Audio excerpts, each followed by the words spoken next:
2 நாட்களா காஞ்சிபுரத்தில் ஆரம்பிச்சு தமிழ்நாடு முழுக்க நம்முடைய வெற்றி வேட்பாளர்கள் கிட்டத்தட்ட 120 பேருக்கு 120 சட்டமன்றத்துக்கு மேல போய் நம்முடைய வெற்றி சின்ன உதயசூரியன் சின்னத்துக்கு வாக்கு கேட்டு இப்போ உங்களை எல்லாம் பார்க்கறதுக்கு நம்முடைய அம்பத்தூர் தொகுதிக்கு வருகை தந்திருக்கிறேன். ஏன் வந்திருக்கேன்னு தெரியல. நம்முடைய வெற்றி வேட்பாளர் சகோதரி மருத்துவர் பூர்ணிமா அவர்களுக்கு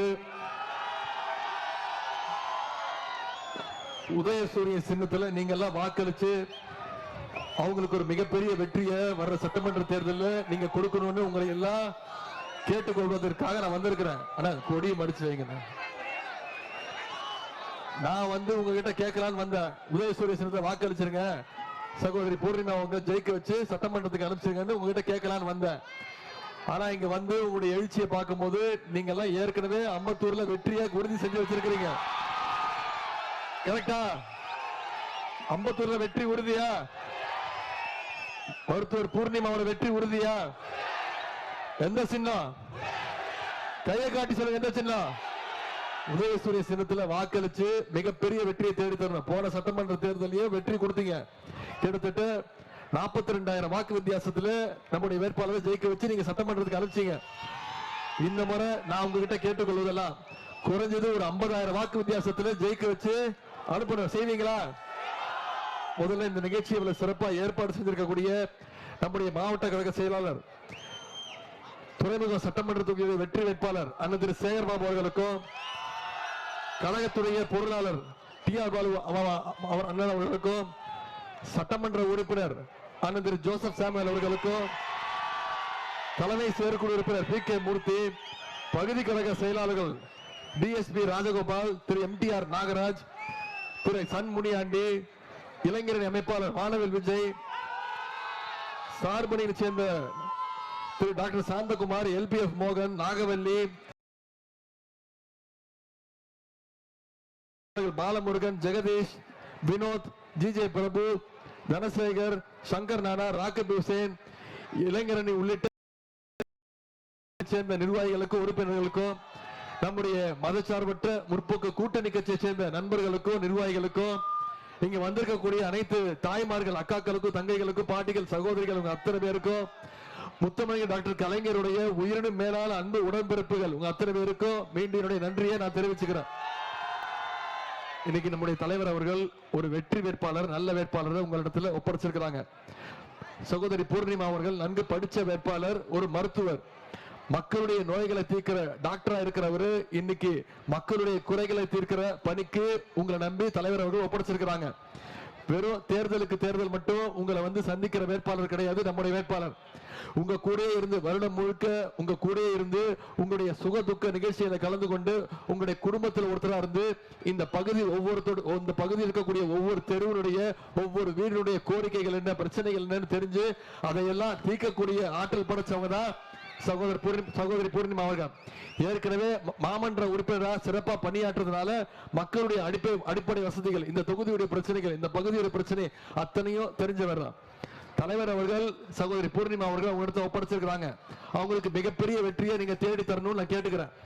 இன்னைக்கு பூர்ணிமா அவங்களை கூட்டிட்டு உதயசூரிய சின்னத்துக்கு வாக்களிங்கன்னு உங்ககிட்ட கேட்கிறேன்னா என்ன உரிமையில கேட்கிறேன்? இந்த தொகுதியில, இந்த பகுதியில ஏற்கனவே நம்முடைய திராவிட மாடல் அரசு, நம்முடைய முதலமைச்சர் அவர்கள் பல்வேறு திட்டங்களை செஞ்சு கொடுத்திருக்கிறாங்கிற அந்த உரிமையில மீண்டும் உங்களுக்கு உதயசூரிய சின்னத்துல வாக்களிங்கன்னு கேட்க வந்திருக்கிறேன். என்ன செஞ்சு கொடுத்திருக்கிறோம்? ஒரு சின்ன எடுத்துக்காட்டு மட்டும் கூட விரும்புறேன்.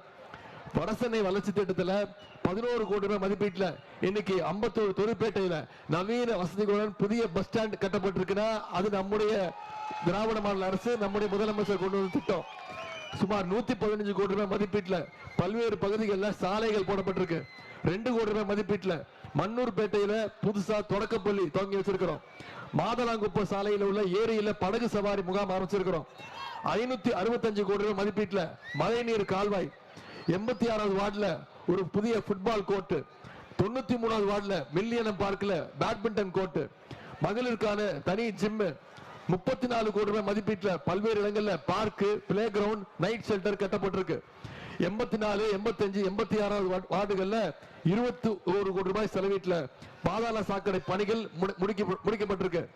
திருத்தணி ரேணிகுண்டா சாலையில புதிய மேம்பாலம் அமைக்கும் பணி, பானூர் நகர்ல பிளே கிரவுண்ட் அமைக்கின்ற பணி, அம்பத்தூர் ரயில்வே சுரங்கப்பாதை அமைக்கின்ற பணி, பாடி ரயில்வே மேம்பாலத்துக்கு கீழே கொரட்டூர் பாடி வழியாக சர்வீஸ் ரோடு அமைக்கின்ற பணி, சுமார் 30 கோடி ரூபாய் மதிப்பீட்டுல பாடிக்குப்பம் ரயில் நகர் மேம்பாலம் அமைக்கின்ற பணி, 6 கோடி ரூபாய் மதிப்பீட்டுல வெங்கடாபுரத்துல முதல்வர் படைப்பகம் அமைக்கின்ற பணி, அம்பத்தூர் ஏரியிலிருந்து வெளியேறுகின்ற உபரி நீர் கொரட்டூர் மற்றும் சிட்கோ தொழில்பேட்டை பகுதிகளில் பாதிப்பு ஏற்படுவதெல்லாம் தடுக்கிறதுக்கு இன்னைக்கு 130 கோடி ரூபாய் ஒதுக்கீடு செய்யப்பட்டு குக்சன் சாலை வரைக்கும் கூவம் ஆறு வரைக்கும் புதிய மழைநீர் கால்வாய் அமைக்கின்ற பணி, அத்திப்பட்டு பகுதியில் இருக்கக்கூடிய அடுக்குமாடி குடியிருப்புகளை பழுது பார்த்து சீரமைக்கின்ற பணி, இப்படி பல்வேறு திட்டங்களை செஞ்சு முடிச்சிட்டு மீண்டும் ஒரு வாய்ப்பு கொடுங்க.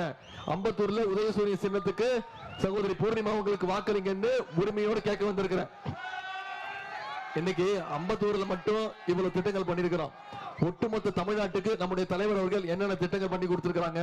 போன சட்டமன்ற தேர்தலில் நாம கொடுத்த வாக்குறுதி, நம்முடைய தலைவர் முதலமைச்சர் ஆனே போட்ட முதல் கையெழுத்து மகளிருக்கு கட்டணமில்லா பேருந்து திட்டம். பயன்படுத்துறீங்களாமா? ஒவ்வொரு மகளிரும் மாசம் மினிமம் 900 ரூபாய் வரைக்கும் சேமிச்சிருக்காங்க. அதே மாதிரி அரசு பள்ளியில படிச்ச போட்டோவே இருங்க, போட்டோலாம் கிடையாது. என்னென்ன திட்டங்கள் செஞ்சிருக்கிறோம், என்னென்ன சாதனைகள் பண்ணிருக்கிறோம், என்னென்ன வாக்குறுதி கொடுத்திருக்கிறோம் சொல்லிட்டு கடைசியா போட்டோ போறதுக்கு முன்னாடி அதான் எல்லா போட்டோ நீங்களே வச்சிருக்கீங்களா? அப்புறம் என்ன பெரிய உலக புகழ்பெற்ற போட்டோ, அது ஒரு கேவலமான போட்டோ. அதை இவ்வளவு இப்ப இன்னைக்கு வேர்ல்டு ஃபேமஸ் ஆக்கிட்டீங்க அந்த போட்டோவை. யார் காரணம்? நானா?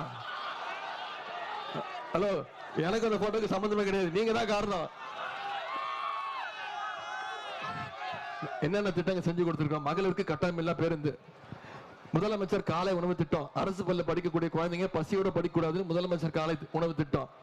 சரி, பள்ளிக்கூடம் படிக்கிற பசங்க கல்லூரிக்கு போகணும்னு கல்வி ஊக்கத்தொகை, மாசம் 1000 ரூபாய் கல்வி ஊக்கத்தொகை 14 லட்சம் மாணவ மாணவிகள் பயன்பெற்று இருக்கிறாங்க. சமீபத்தில் 10 லட்சம் கல்லூரி மாணவ மாணவிகளுக்கு இலவச லேப்டாப் திட்டம் அறிவிச்சு ஒரே மாசத்துல நம்முடைய முதலமைச்சர்கள் கொடுத்தாங்க. 10 லட்சம் கல்லூரி மாணவ மாணவிகளுக்கு லேப்டாப் கொடுத்தோம் இலவசமா. இப்படி பல்வேறு திட்டங்கள் நிறைவேற்றிருக்கிறோம். எல்லாத்தோட முக்கியமான திட்டம் உங்களுக்கு தெரியும், மகளிர் உரிமை தொகை திட்டம். கடந்த 3 வருஷமா 1,31,00,000 மகளிருக்கு மாசம் 1000 ரூபாய் உரிமை தொகை நம்முடைய முதலமைச்சர் வழங்கினார். அதை நிப்பாட்டுறதுக்கு பாஜகவும் அதிமுகவும் திட்டம் போட்டாங்க. தேர்தலை காரணம் காட்டி 3 மாசம் உரிமை தொகையை நிப்பாட்டுறதுக்கு பாஜகவும் அதிமுகவும் நீதிமன்றத்துக்கு போனாங்க. நம்முடைய தலைவர் என்ன பண்ணாரு? பிப்ரவரி மாசம், மார்ச் மாசம், ஏப்ரல் மாசம் 3 மாசத்துக்கு சேர்த்து 3000, கோடை கால சிறப்பு நிதி 2000, 5000 ரூபாய் நம்முடைய முதலமைச்சர் அவர்கள் ஒரே பேமெண்ட்ல கொடுத்தாங்க. முதலமைச்சர் காலையில 6 மணிக்கு அனைத்து மகளிருடைய அக்கௌண்ட்லயும் 5000 ரூபாய் போட்டாரு. மகளிர் என்ன பண்ணீங்க? 9 மணிக்கு பேங்க் திறக்கிற முன்னாடி பணத்தை எடுத்துட்டீங்க. ஏன்னா மோடி அரசு பேங்க்ல மினிமம் பேலன்ஸ் இல்லைன்னு சொல்லி உரிமை தொகையில கையை வச்சிருவாங்கன்னு ஷார்ப்பா போய் பணத்தை எடுத்தீங்க.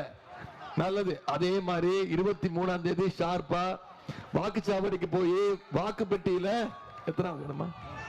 வாக்கு பெட்டியில 3வது பேரு மருத்துவர் பூர்ணிமா இருக்கும், பக்கத்துல உதயசூரிய சின்னம் இருக்கும். அதுல வாக்களிச்சு மிகப்பெரிய வாக்கு வித்தியாசம் ஜெயிக்க வைக்கணும். செய்வீங்களா? இப்போ வாக்குறுதி கொடுத்திருக்கிறார் முதலமைச்சர். என்னென்ன வாக்குறுதி? சில வாக்குறுதி மட்டும் ஞாபகப்படுத்துறேன்.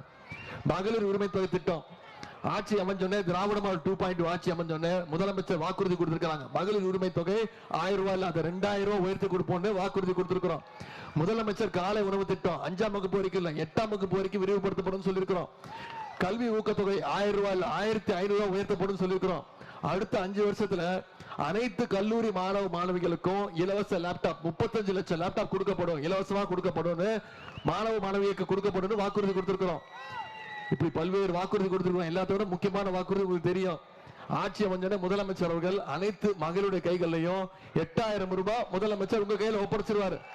மகளிர் அதை வீட்டுல அவங்களே முடிவு பண்ணிக்கிட்டோம். வீட்டுக்கு என்ன மின்சாதன பொருட்கள் தேவைங்கிறத அவங்களே முடிவு பண்ணி வாங்கிட்டோம்னு முதலமைச்சர் அறிவிச்சிருக்காங்க. இப்போ இவ்வளவு திட்டங்கள் சொன்னல, இவ்வளவு வாக்குறுதிகள் சொன்னல, யோசிச்சு பாருங்க. கடந்த 5 வருஷத்துல ஒன்றிய பாஜக அரசு, மோடி அரசு தமிழ்நாட்டுக்கு ஏதாவது திட்டங்கள் கொடுத்திருக்காங்களா? நம்ம கேட்கிற திட்டங்கள் கொடுக்கறாங்களா? இல்ல. நமக்கான நிதியை கொடுக்கறாங்களா? கல்வி நிதி வர வேண்டிய 3500 கோடி நிப்பாட்டி வச்சிருக்காங்க. ஏன்? மும்மொழி கொள்கை ஏத்துக்கணும்ன்றாங்க மோடி.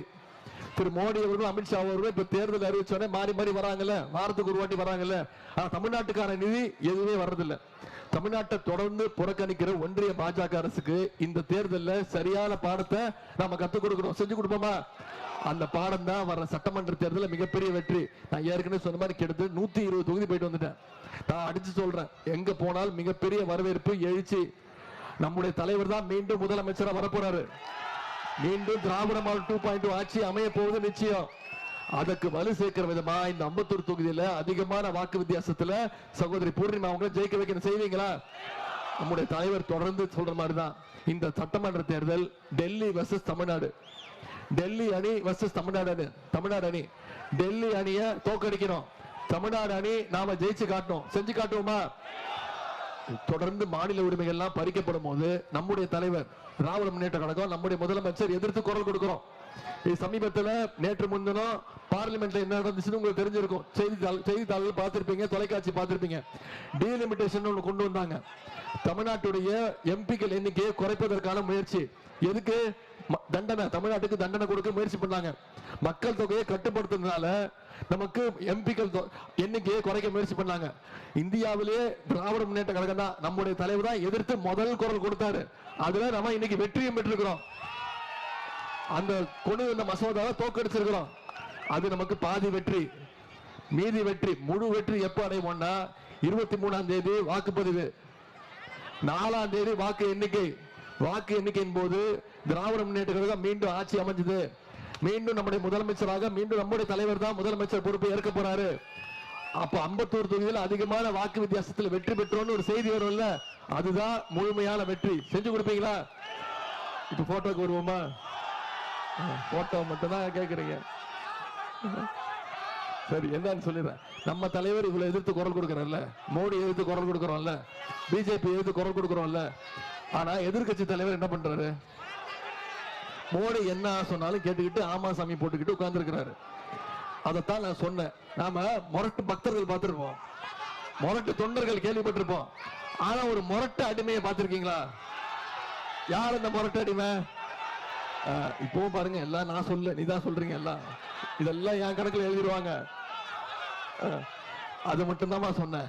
மோடியுடைய நம்பர் 1 முரட்டு அடிமை திரு எடப்பாடி பழனிசாமின்னு நான் சொல்ல, மக்கள் சொன்னாங்க. அதுக்கு என்கிட்ட கோச்சிக்கிட்டாரு. என்ன தெரியுமா சொன்னாரு? உதயநிதிக்கு எந்த அனுபவம் கிடையாது, அனுபவமே இல்ல அப்படின்னாரு. நான் சொன்னேன், ஆமா எனக்கு அனுபவம் கிடையாது, உங்க அளவுக்கு எனக்கு அனுபவம் கிடையாது, இந்த அனுபவம் எனக்கு கிடையாது அப்படின்னா. இந்த மாதிரி பதவிக்காக போய் யார் காலில் விழுந்த அனுபவம் எனக்கு கிடையாதுன்னு சொன்னேன். யாருக்கிட்டையும், குறிப்பா சங்கி கூட்டத்துக்கிட்ட பயப்படுற அனுபவம் எனக்கு கிடையாதுன்னு சொன்னேன். இதுதான் சொன்னேன். இதுதான் பெரிய கேஸ் ஆயிடுச்சு. இப்போ என்ன கண்ணா அப்படின்னா திட்டுறாருமா. இந்த போட்டோ நீயே வச்சுக்கோ, எனக்கு வேணாம் இந்த போட்டோ. பாருங்க, எனக்கு இந்த போட்டோக்கு சம்மதம் கிடையாது. என்ன கண்ணா அப்படின்னா திட்டுறாரு. செத்து போயிருங்கன்றாருமா. என்ன என் உயிரை வாங்குறான் அப்படின்றாரு. நான் காலில் விழுந்தது தப்பு சொல்லவே இல்லை. அவர் மாத்தி பேசிட்டாரு. இப்போ ஆமா எனக்கு முதலமைச்சர் பொறுப்பு கொடுத்தாங்க, நான் போய் காலில் விழுந்தேன் அப்படின்ட்டாரு. நான் காலில் விழுந்த தப்பு சொல்லவே இல்லை. காலில் விழுந்துட்டு முதலமைச்சர் ஆயிட்டு அந்த அம்மாவை ஜெயிலுக்கு அனுப்பிச்சிட்டு நீயா என்ன முதலமைச்சர் ஆக்கணும்னு சொல்லி அந்த அம்மா காலை வாரி விட்டாரு. அதைத்தான் நான் கேட்டேன். இப்போ சசிகலா அம்மா கேட்க ஆரம்பிச்சிட்டாங்க, ஆமா உதயநிதி சொல்றதுலாம் கரெக்ட் தானே, பதில் சொல்ற அப்படின்றாங்க. இப்படி ஒரு அடிமை கூட்டத்தை தமிழ்நாடு மீண்டும் ஏற்றுக்கொள்ள கூடாது. சங்கி கூட்டத்தையும் அடிமை கூட்டத்தையும் தமிழ்நாட்டுக்குள்ள மீண்டும் நுழைய விடக்கூடாது. எப்படி போன முறை சென்னை முழுக்க திமுகவோட கோட்டைங்கிறது நிரூபிச்சமோ, எப்படி போன முறை இந்த 51 தொகுதி திமுகவோட கோட்டை நிரூபிச்சமோ, அதே மாதிரி இந்த முறை மீண்டும் நிரூபிச்சு காட்டணும். செஞ்சு காட்டுவோமா? நீங்க அத்தனை பேரும் உதயசூரிய சின்னத்துல வாக்களிக்கணும் முடிவு எடுத்துட்டீங்களா? உறுதியா? நான் உங்ககிட்ட கேட்டுக்கொள்வதெல்லாம், நமக்கு இன்னும் ஒரு நாள் இருக்கு. நாளைக்கு சாயங்காலம் நாளை மாலை 6 மணி வரைக்கும் பிரச்சாரம் பண்ணலாம். நான் உங்ககிட்ட கேட்டுக்கொள்வதில்ல, நீங்க ஒவ்வொருத்தரும் நாளைக்கு முழுக்க யார் யாரெல்லாம் சந்திக்கிறீங்களோ பிரச்சாரம் பண்ணுங்க. உங்களுடைய வீட்டுல, உங்களுடைய தெருவுல, உங்க பகுதியில யார் யாரெல்லாம் சந்திக்கிறீங்களோ பிரச்சாரம் பண்ணுங்க. சொல்லுங்க, நம்முடைய தலைவர் கடந்த 5 வருஷத்துல என்னெல்லாம் திட்டங்கள் செஞ்சு கொடுத்திருக்கிறாரு, மீண்டும் ஆட்சிக்கு வந்தா என்னெல்லாம் வாக்குறுதி கொடுத்திருக்கிறாரு. எல்லாத்தை விட முக்கியம், அடிமை கூட்டத்தையும் சங்கி கூட்டத்தையும் தமிழ்நாட்டுக்குள்ள நுழைய விடக்கூடாதுங்கிற பிரச்சாரத்தை நீங்க செஞ்சீங்கன்னா நிச்சயம் நம்முடைய மருத்துவர் பூர்ணிமா அவங்க 50,000 வாக்கு வித்தியாசத்துல நிச்சயம் ஜெயிச்சு காட்டலாம். செஞ்சு காட்டுவீங்களா? உங்களை எல்லாம் அன்போடு கேட்கிறேன், பண்போடு கேட்கிறேன், பாசத்தோடு கேட்கிறேன், உரிமையோடு கேட்கிறேன், உங்க வீட்டு பிள்ளையாக இருந்து கேட்கிறேன், தலைவருடைய மகனாக இருந்து கேட்கிறேன், டாக்டர் கலைஞருடைய பேரனாக இருந்து கேட்கிறேன். உதயசூரிய சின்னத்துக்கு வாக்களிச்சு மிகப்பெரிய வாக்கு வித்தியாசத்துல சகோதரி டாக்டர் பூர்ணிமா அவர்களை ஜெயிக்க வச்சு சட்டமன்றத்துக்கு அனுப்புங்க. உங்களுடைய தொகுதியோட குரலாக, உங்களுடைய குரலாக, மக்களுடைய குரலாக நிச்சயம் அவர் சட்டமன்றத்துல ஒலிப்பார். உங்க தொகுதிக்கு என்னென்ன தேவையோ அனைத்தையும் நம்முடைய முதலமைச்சரை கேட்டு நிச்சயம் செஞ்சு கொடுப்பார். அப்படிங்கிற வாக்குறுதியை நான் கொடுத்து ஆதரிப்பேர். உதயசூரியன், உதயசூரியன், உதயசூரியன். உங்கள் அன்புக்கும் வரவேற்புக்கும் நன்றி.